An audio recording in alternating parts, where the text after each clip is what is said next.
Good morning, or good afternoon for many of you. I'm Shaila Manyam. I'm proud to lead the World Federation of Direct Selling Associations. We are a global trade organization that represents over $200 billion of business around the world, powered by 70% women. And what we're going to talk about a little bit today is that dynamic of global and local.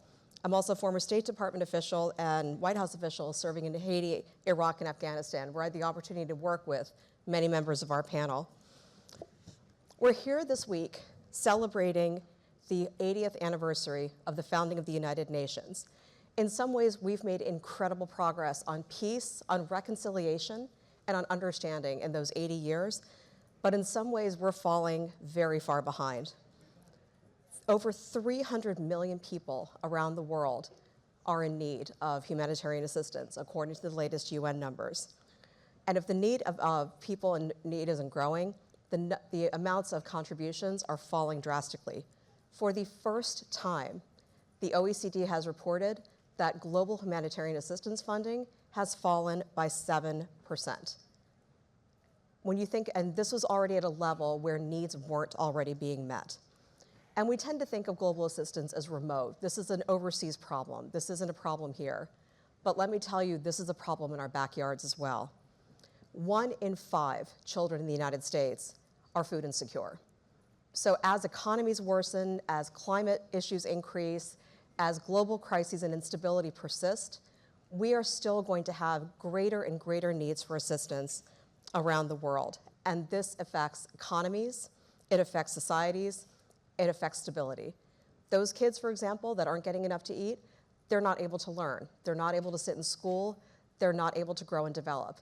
So in other words, when assistance is at stake, our very futures as a planet are at stake as well. Partnerships have been critical in delivering, funding, and mobilizing even a fraction of what's needed. But these partnerships are even more crucial than before. Joining me today on stage are 4 of the foremost experts and humanitarians I've ever had the pleasure of meeting, who are going to talk us through not only some of the strategic goals around partnerships and humanitarian assistance, but also bring to the table the implementation issues that we are all facing. I'm joined, first of all, by Javier Garcia, the CEO of World Central Kitchen. Next to him is Ann Lee, the co-founder and CEO of CORE, Community Organized Response Effort. To her right, Rebecca Milner, the Chief Advancement Officer for the International Medical Corps. And finally, we're joined by Nate Mook, the CEO of All Hands and Hearts. Welcome to the stage, everybody. Thank you. Thank you. I'd like to start first, Rebecca, with you, because we see health as the foundation of everything. It's the foundation of economies, of societies, and it's a critical pillar of assistance. IMC has worked in the field for over 40 years. How do you work and want to work with the private and public sectors to strengthen response, but also strengthen the systems in these crisis situations? Thanks, Shaila. Thanks for the opportunity to be here to talk about this really incredibly important issue. As you said, we are all doing a lot more with less and trying to meet the rising needs. International Medical Corps is a global humanitarian organization, and our mission is quite simple. It's to save lives, relieve suffering, and build self-reliance in the communities in crisis. And so we do this through partnership, and we can only do it through partnership. Last year in 2024, we were able to reach more than 16 million people in 30 countries. So when I speak about partnership, I mean partnership on 3 levels. One is, I guess, the most important level, our operational and implementation partners. So this is the communities that are in crisis, and this is the systems that are in crisis. So as you all know, health is a public good, and healthcare is essential in crisis. And so we work with ministries of health and local health authorities and civil society organizations that are working on health projects. And we work with them to design our interventions so that we can be most effective and meet the needs that they tell us they need. And then the second level of partnership is really on the technical or highly specialized level. So we want to make sure that our programs are evidence-based and high impact for the people that we serve. And so we rely on our relationship with technical leads like WHO and CDC to make sure that we are implementing the health programs in the most effective way. But we also have specialty partners where logistics services, technology services, all of those things, and they're integral and usually private sector to our ability to get the work done. And then, of course, on the third level of partnership and funding is partnerships around funding and resource mobilization. And we are doing everything we can to reach out to new donors and current donors and continue to strengthen and build those relationships. And whether that's non-traditional institutional donors like members of the Gulf states or private sector donors, and working with them to pre-position resources, whether it's cash or supplies, so that we can draw them down in the midst of an emergency in a really quick and fast way. And so I would say that those are the three ways that partnership is critical to our work. Thank you. And speaking of quick response, I want to turn to Javier, because I've had the pleasure of working with WCK almost from its inception with your founder, Chef Jose Andres, who was an absolute stalwart for quick response in quick circumstances. And let's face it, we all hope we see a Nobel Prize in his future, if not in the immediate future, for all of his work. You guys have been one of the best, most well-known responders in crisis, in some of the most challenging situations. How have you worked with partners to navigate dangerous, difficult, challenging circumstances? And how can we bring in partnerships more to help engage and mitigate some of these challenges? Well, our approach is everywhere is the same. We start by by showing up, and we do in a way we do with empathy and ready to listen. And when you show up in a community, regardless the difficulties they're going through, you start learning very quick. Like Jose tried to say, 1 meal at a time. Not only where the challenges are, but also they're going to start telling you where the solution is. And that is going to lead you to which are the partners that you need to look for. And those, because the reality is that resources, knowledge, and talent are within the same community. We see communities not only a source of demand or need of meals, but also a multiplier effect for the resources that we need. So we don't see a partnership as something that we need to go after. It's right. An important part of what we do, and that's what we're doing today, starting in Gaza. In Gaza, we have cooked over 150 million meals. We are doing 400,000 meals a day, every day today. By the end of the month, we're going to be at 500,000. And we're doing through partnerships with Jordan, with Gulf states, with our partners in Egypt and Lebanon, in Israel as well. Mm-hmm. So it is that complexity that when you look for the outside, it can be intimidating, but it's when you take it to the granular part of one plate of meal at a time, you see the compounding effect of everyone, and that's when you see communities an intrinsic part of the work you're trying to do, and that's how we have over 100 community kitchens in Gaza. We've been, we've done the same thing in Ukraine. We're over 3,000 partners, restaurant partners during the beginning of the war, over close to 300 million meals. Again, you need to look, those numbers can be staggering, but you take it to the one plate of meal at a time. The compounding effect of, a small community kitchen in Gaza doing 300 meals a day, many of those would take us to the 400,000 meals a day that we're doing today. And if I can, I think one of the most important partners you have are local residents. I remember in the first days of World Central Kitchen, it wasn't just about feeding, it was about building the skill, building the capacity, and really kind of having that radiant effect. It is. For us, it's always depending, whether it's a conflict with a hurricane, we always show up the same way. We show up asking, how are you doing? Can you help me? No, can I help you? What do you know? And when you ask those three questions in that order, you start mapping out what is the response that you need to for that specific problem that you're trying to help with. And I know one of your great partners has been CORE, which was just named the Philanthropic Organization of the Year by Hollywood Reporter. Congratulations, Anne. Thank you. With community-based support as your mission, how can partners work with you, not only to build that capacity and provide relief, but also, I think the fundamental thing that I loved about Chef Andres, about Sean Penn, about a lot of the founders of your organizations and partners on stage is this need to preserve human dignity in humanitarian assistance. How can partners work with you to do that, and how's your approach to that? I think Javier kind of hit the nail on the head in that it's more of just sort of how we operate. It's going into a community and looking at it from the inside out, supporting the community to get back on their feet from the inside out. So we imagine our teams as surge teams to support existing community institutions.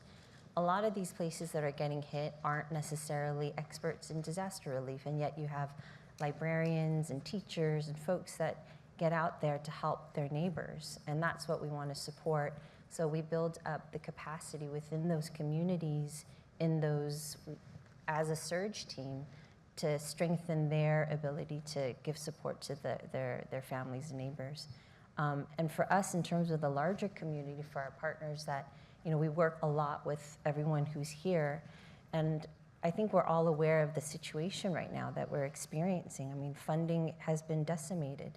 And now, not only that, there's a huge amount of stress of competing in extremely large, complex conflicts and crises that are hitting all of us all at once. While at the same time, there's a cultural sort of war that's happening where there's a lot of isolationism and a lot of lack of sort of caring about what's happening. And I think partnerships right now is so important more than ever. And I'm not talking about people here, but out here who are sitting here watching this unfold. We all have a responsibility. This is the private sector to look at your operations and who is in your catchment area and what can possibly happen if a disaster could hit. I feel like we need to have a much more strategic way of working together, and not just, in this nice and friendly way, but really putting your money where your mouth is, where we're all agreeing to work on a principled manner and put 1% of our own budgets as a nonprofit or a business to commit to very, very vulnerable communities that we see that need that help. Like, we need some real solutions. Yep. I have to say, as organizations that have been working in this field for 20 years plus, or maybe less if we're younger, but I do think that the system has created a really unhealthy sense of competition, because we're competing for very scarce resources. That's only worse now. Right. So if we don't get our shit together now, it's only going to get worse and more backbiting, and at the end of the day, it's the folks who are the most vulnerable, who are already at risk, that are going to suffer. So I use this opportunity to answer your question, but also make sure that we have a call to us as organizations, but you as folks who are also responsible to play a role in this really scary space. And I love the 1% number, because just as a one fact, the total amount of humanitarian assistance in the world is less than 0.3% of global GDP. Think of what we could do with 1% of global GDP to put against those who need it the most. It's not only an investment in the present, it's an investment in our future. But I really kind of want to get back to what you were saying, Anne, about this idea of sort of collaboration and how necessary that is to move forward. When we're feeding people, when we're taking care of their health, we can't let competition get in the way of the mission. And Nate, I'd love to kind of turn that to you in terms of how All Hands and Hearts came together, because you were your organization was born of collaboration and of need. How have you navigated some of these so-called competitive landscapes? How have you kind of kept to the mission but been inclusive as you've implemented? Yeah, All Hands and Hearts is actually a merger of two different nonprofits. Happy Hearts Fund, founded by our co-founder Petra, and All Hands Volunteers, and we came together, and I think it's really interesting because we don't hear that a lot about kind of mergers in the nonprofit space. We do in the corporate world, but actually there can be tremendous value in doing that. And All Hands and Hearts was founded after the big tsunami just over 20 years ago. Petra's organization was founded to rebuild schools after disasters. Super important to get children back into school and look at the longer term recovery, right? Because too often all of this humanitarian assistance surges in the early days. And then when the media leaves and when the money dries up a little bit, the communities are left behind kind of struggling.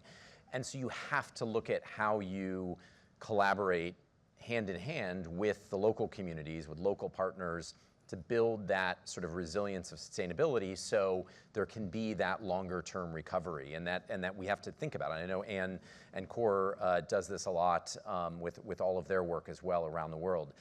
And I think, you know, I think it's important to recognize the moment that we're in right now, right? We are at a real transitional moment, and we don't necessarily have a clear vision of what's coming next, both domestically here in the United States and certainly internationally, with funding changes, with organizational structural changes, with a big pullback in a desire to respond to humanitarian crises. And I think the only way we're gonna get through that and figure out what comes next is by working together. And again, I've had the pleasure recently of working with all of these organizations, you know, as partners on the ground. But I often think, as Anne said, it can be lip service, right? We you know, overall, we like to talk about, oh, we're friendly, but then at the end of the day, you know, you are fighting for kind of donor money and everybody's a little competitive and this and that, and there's a little bit of that that's good, it's right? money and resources too, right? Absolutely. I mean, it's the implementing that's always Absolutely. the hard And part. I love this idea of the 1%, you know, could we put our money where our mouth is rather than just saying we're gonna work together? Because it is, you know, this is a really challenging moment that I think we have no choice. Like, we really have to dig in deep, because the challenges that we're facing now are also bigger as well. I mean, the humanitarian crises in Gaza, in Sudan, certainly Ukraine is now 3.5 years in. How do we sustain ourselves and continue to support these communities if we are not really working hand in hand to do that? And I think you brought up a great point about just the duration of these crises as well. And that kind of leads to one question I wanted to kind of ask the panel in general, and that's something I hear a lot now that I'm in the private sector. It's donor fatigue. It's this question, I think, from the private sector perspective of, you know, we want to do the right thing. We believe in corporate social responsibility. You know, maybe we'll give the 1% or whatever it happens to be. And ladies and gentlemen, if you heard it here first, the other 1% movement was born on the stage of Concordia. But how do you really address the issues of donor fatigue? I mean, in all fairness, corporate profits are kind of under the microscope right now. Even noble causes are having trouble getting the funding they deserve from the private sector, even if the will and desire are there. How are you, maybe starting with Nate, how are you kind of aligning with how donor agendas are changing, and what, you know, and really kind of almost, I hate to use the word educating, but informing them how assistance isn't just food packages anymore, it can be capacity building. Yeah, I think there's a lot of education that needs to be done. I think our sector, the humanitarian sector, especially on the private NGO side, needs to get better at how we communicate out there.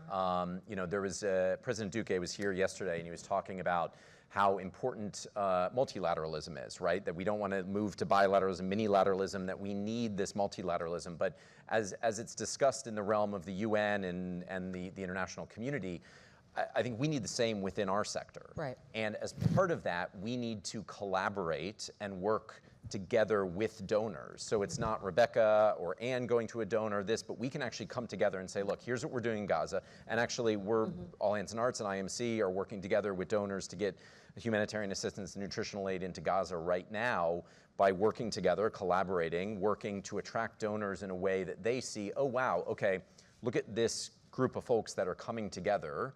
This is very powerful, and I think starting to kind of change the way people look at it. But it is going to take that, to me, what I think we really need to do is when we do approach donors, we have to be super pragmatic, super understanding that with scarcity, we have to be more efficient. We have to come up with solutions that really also appeal to them. The last thing I'll say on this is we as a nonprofit sector also, in the humanitarian sector more broadly, need to embrace publicly the private sector. Private sector has always been a part of what we've been doing, from logistics companies to warehouses to restaurants in the case of WCK. But we also kind of hide it behind the scenes, like, oh no, we're just nonprofits, and that's private sector over here. But actually, private sector has solutions. They have efficiencies. They've got skills, and we need to bring the private sector to the table, because the risk we have if we don't do that, then the private sector is going to replace us ultimately. And so we have to be careful. Javier, how's World Central Kitchen been tackling that issue? I think the approach for us is, I think, in some way, I think we as a sector are making the mistake of talking about our problems that we have as sector, as an organization, ourselves. I think the future it is that donor fatigue is happening. It is we need to put at the center of the conversation the problems that we're trying to solve, because then you can get to our organization is not worthy of anything, any help, if we not talk about the problems that we're trying to solve. If we talk with our donors about how not only the problems that we're trying to feed in the people in Gaza, but how we're doing it, what it means to rebuilding the food systems in Gaza, what does it mean to rebuilding food systems in Haiti.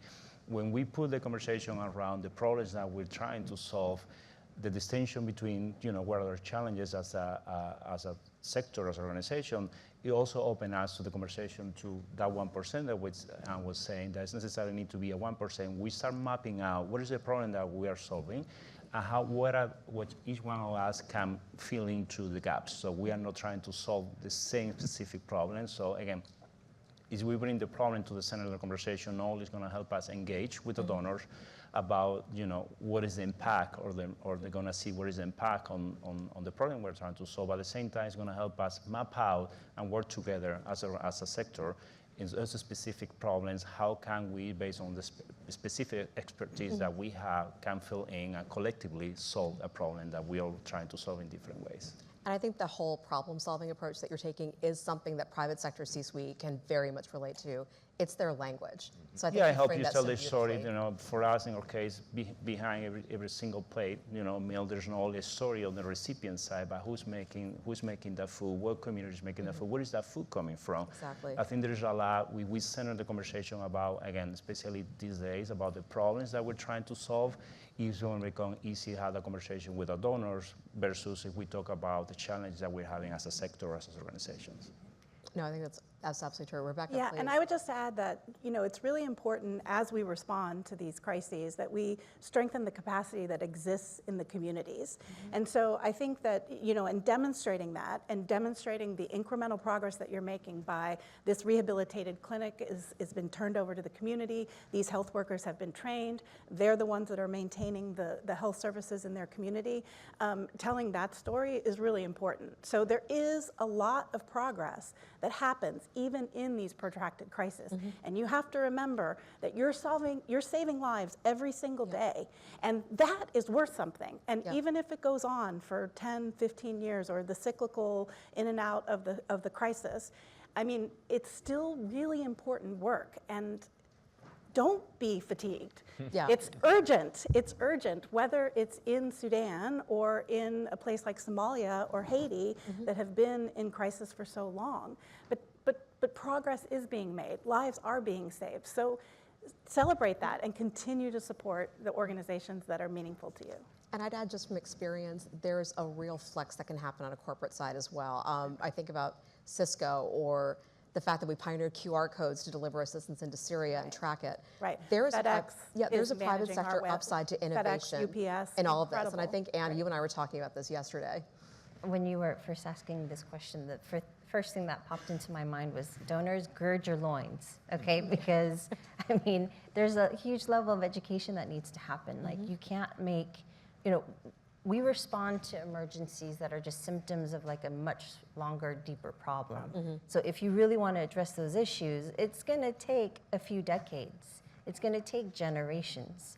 And so that is a piece, it's a very difficult thing.